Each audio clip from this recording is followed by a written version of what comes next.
murros, mitä tapahtuu. Eli tällä hetkellä me ollaan siirtymässä sovelluksista, applikaatioista tämmöiseen AI-agenttien maailmaan. Ja tässä mä haluan vielä yksinkertaistaa sitä, että mä kutsun niitä AI-edustajiksi.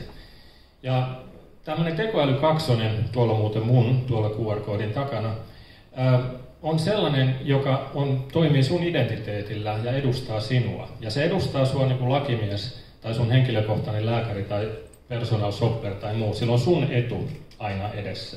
Se ei ole yritysten tekemä, vaan se on yritysten palveluna tarjoama palvelemaan sua. Tämä kehitys menee siihen suuntaan, että tämä agenttien maailma on sekä henkilöiden puolella että myös yritysten ja palveluiden puolella, josta tullaan sellaiseen yhtälöön, että tämä ekosysteemi muodostuu niin, että nämä agentit toimii keskenään, mutta sä tarvitset sen sun oman supervoiman siellä digitaalisessa maailmassa ja oman edustajan, ja tämä on se tekoäly kaksonen.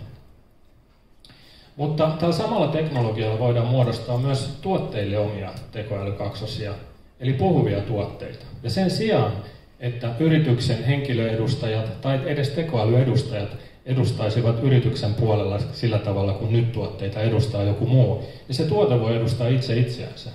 Se on niin sanottu puhuva tuote, joka puhuu omasta puolestaan. No, mennään tähän Kainon elämään. Kaino hankkii itselleen tämmöisen tekoäly kaksosen. Aluksi on tämmöinen tekstipohjainen kaveri, jonka kanssa voi tehdä. Ja kun asiakastapahtumaan mennään, niin Kaino jo tietää kaiken tästä omasta henkilöomistajastaan, jonka supervoima hän on. Ja hänellä on näköala koko elämän kaikkiin osa-alueisiin ja koko elämän matkan varrelta, jolloin tämä tieto on erittäin rikasta. Ja tässä maailmassa Kaino voi lähettää oman tekoäly kaksosensa toimimaan yritysten agenttiedustajien kanssa, tekemään asioita, asioimaan hänen puolestaan. Kaino tarvitsee ainoastaan hyväksyä maksutapahtumia tai tehdä valintoja.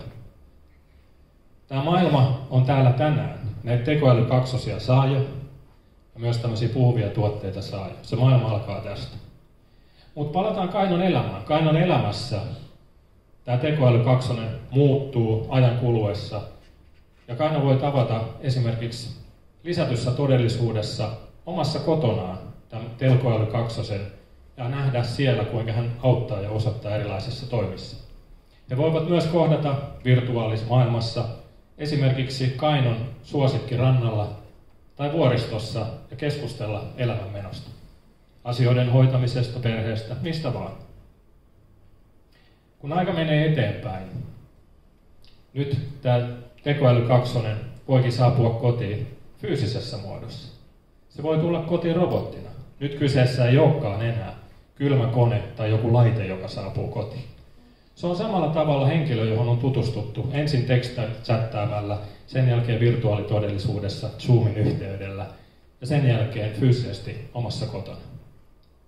Kun aika kuluu eteenpäin ja Kaino vanhenee, tämä tekoälyrobotti, tekoäly kaksonen, jonka Kaino tuntee hyvin, tulee suureksi osaksi hänen elämään. Hän voi auttaa fyysisesti, muistuttaa lääkityksestä, mutta ennen kaikkea jakaa aikaa ja kerätä Kainon elämän yksityiskohtia talteen. Lopulta kun Kaino menehtyy, niin tässä vaiheessa tämä tieto siirtyy jälkipolville, lapsille ja lastenlapsille, jossa Kaino voi jatkaa elämää heidän kanssaan sillä tavalla, kun Kaino itse halusi tai hänen lapsensa haluavat hänen olevan läsnä. Tämä on elämä tekoäly kaksosen kanssa. Kiitos.